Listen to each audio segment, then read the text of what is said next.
Сопақша ми миеленцефал немесе медула облонгата. Бұл ромб энцефалының туындысы. Біз өткен дәрісте бас миының эмбрионезін түсіндіргенде айтқан болатын. Сол кезде еске түсіретін болса, ромб энцефалының туындысы төменгі жағында шүйде сүйенің үлкен тесігі деңгейінде ол жұлынға жалғасады, ал жоғарыда көпір понуспен шектелген. Сопақша мидың төрт бетін ажыратады. Алдыңғы беті бар, артқы беті бар және екі бүйір беті бар. Алдыңғы бетіне келетін болсақ, немесе вентралды беті, немесе вентралды бөлігіне келетін болсақ, ортасында фиссура медиана антериор өтеді. Оның екі жағында, екі бүйірінде жататын пирамида медула облонгата. Пирамидасы болады. Пирамидасының латералды жағында сулкус латералис антериор бар. Осы жерде екі томпайған құрылымды көруге болады. Бұл олива, оливарис деп айтылады. Осы оливаның артында сулкус ретро-оливарис, яғни олива артылық жүлге болады. Осы сулкус латералис антериордан бұдан 12-ші жұп нервс гипоглостың түбір шығатын болса, ал сулкус ретро-оливаристан 9-шы, 10-шы, 11-шы жұп бассүйек нервтерінің түбірлері, яғни глоссофарингеустың, нервс вагустың және нервс аксессористың түбірлері шығады.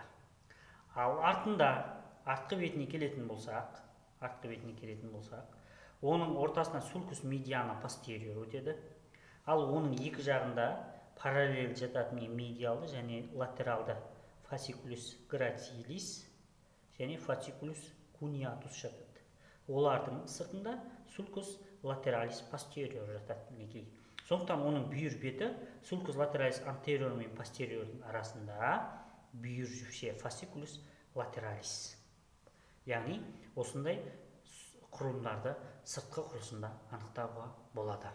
Сопақша мидың ішкі құрылысына келетін болсақ, ішкі құрылым түсіндіру үшін сіздерге келесі тақтаға көңіл аударуларыңызды сұраймын.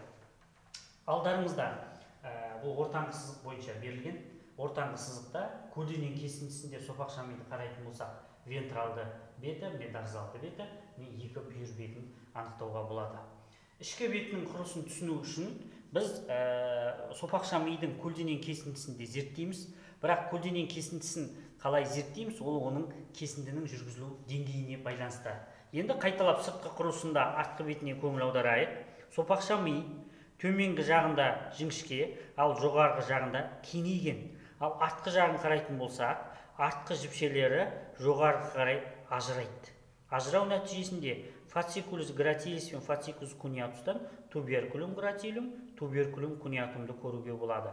Сөйтеді олар екі жаққа қарай алшақтайды да, алшақтап төменгі миышық аяқшасын құруға қатысады. Педункулус серебелярис инфериор. Сондықтан осы құрылымдарға қарайтын болсақ, оның жоғарғы жаққа қарай кеңеюін байқауға болады.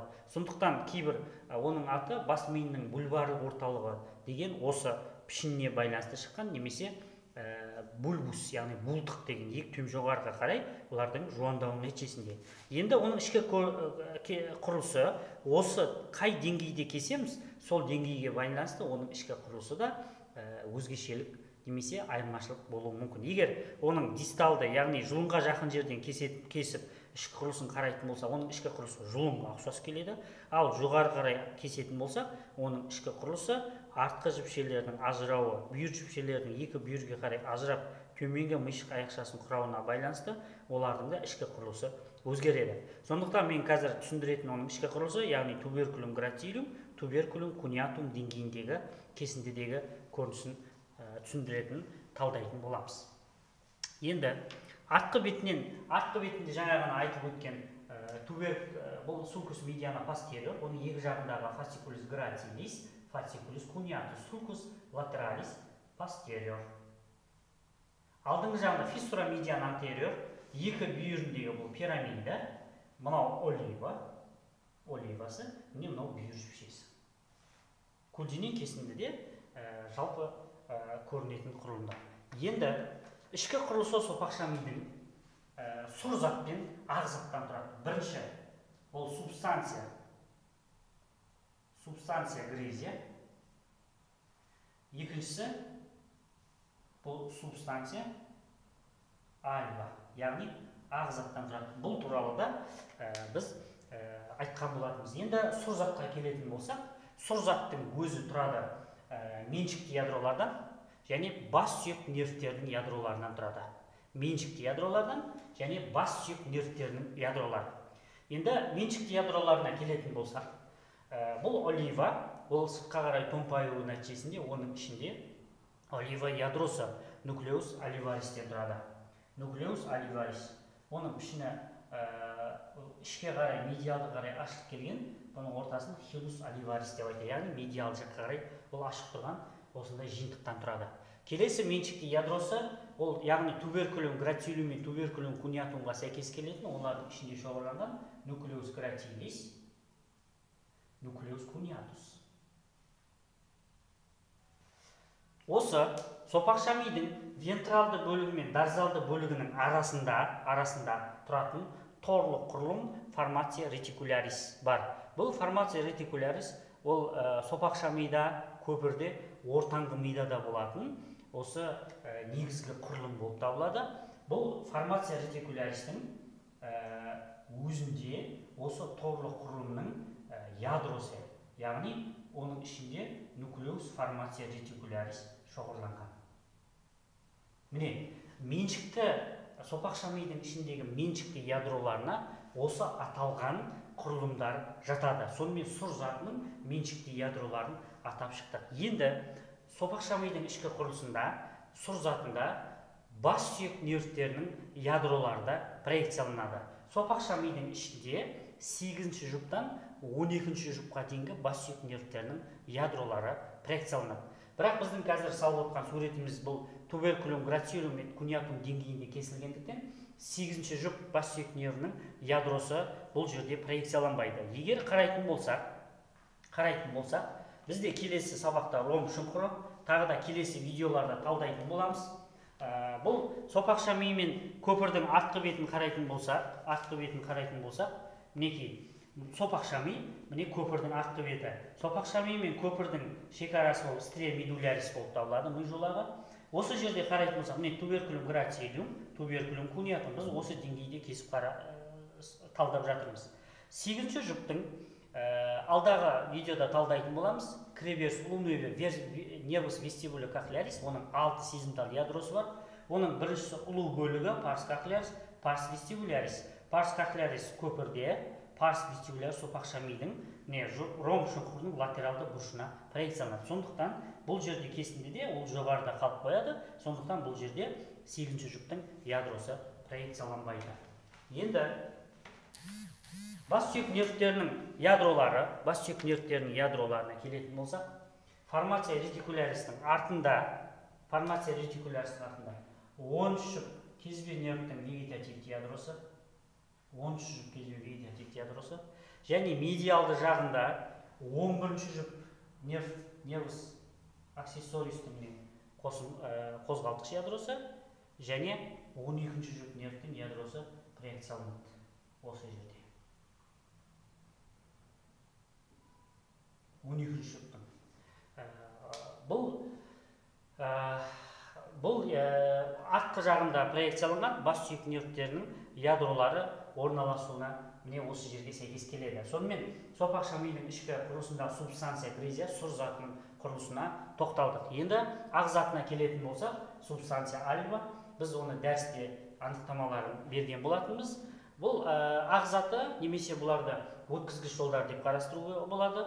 Бұл ақ затының өзі бөлінеді ассоциативті, комиссуралық және проекциялық. Ассоциативті дегеніміз, егер сопақша мидың екі жартыға бөліп қарайтын болсақ, оның бір жақ жартысындағы орталықтарды байланыстыратын аксондар немесе ақ затын айтамыз. Мысалға алатын болсақ, бұл кез келген бір жартысындағы орталықтарды байланыстыратын ақ затты ассоциативті дейміз. Комиссуралық ол қарама-қарсы жақтағы орталықтарды байланыстырады. Қарама-қарсы жақтағы орталықтарды байланыстырады, бұны комиссуралық дейді. Яғни екі жартышарды байланыстырады немесе екі сыңарын. Ал проекциялық дегеніміз, ол мидың басқа бөлімдерімен байланыстырады. Яғни сопақша миды ортаңғы мимен, көпірмен, аралық мимен, болмаса жұлынмен байланыстыратын, яғни алыстағы бөлімдермен байланыстыратын ағзатын бұна біз проекциялық дейміз. Енді осы проекциялық ағзатының құрысына біріншіден пирамида жатады. Пирамида медулла облонгата. Бұл пирамида өте күрделі жол, пирамидалық жол. Бұл негізінен тереңге өткен сайын пирамидалық жол жұлынның өтетін жерінде олар айқаспасын декуссация пирамиданы құрайды. Жалпы пирамидалық жол талшықтары үлкен ми жатшарлары бар. Солардағы қыртысты бас сүйек нервтермен, ал және жұлынның алдыңғы мүйізіндегі ядролармен байланыстыратын жолдар. Осыларды пирамидалық жолдар дейді, өте күрделі. Келесі, осы пирамидалық ағзатына жататын, құрылысына жататын тағы ол лимнискус медиалис. Бұл суретті симметриялы, сондықтан тек біз бір жағында ғана сипаттап тұрмыз.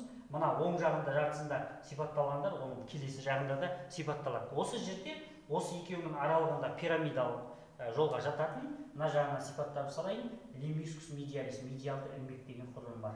Бұл медиалды ілмек өте үлкен құрылым, бұл ортаңғы миға дейін байланыстырады. Осы лимнискус медиалистің құрамында 3 буданы жол арқылы өтеді. Оның ішкісі осы нуклеус гратилистен бастап көтерілетін оның фасцикулус гратилис, ортасында нуклеус гратилистің аксоны шығады, нуклеус гратилистен фасцикулус куниатус шығады. То есть нуклеус гратилистің өткіші фасцикулус гратилис, нуклеус куниатустен фасцикулус куниатус шығады. Ал латералды тор жолы фасцикулус сфиноталамикус, яғни жұлыннан бастап таламусқа дейін созылатын бұл осы өткізгіш жол пирамидалық жол болып табылады. Яғни ағзатына осы жатады. Бұдан басқа пирамидалық жолға жататын және бүйір жіпшенің құрамына кіретін 2 жол бар. Ол трактус спиноцеребеляris posterior, трактус спиноцеребеляris anterior. Яғни артқы және алдыңғы жұлын мыйшық жолы деп аталады. Яғни бұлар жоғарыға көтерілген кезде жаңа ғана препараттан көтердім. Төменге жоғары қарай өскен сайын олар екі жаққа алшақтап, төменгі мыйшық аяқшасын құрайды. Яғни педункулис церебелярис инфериорды құрайды.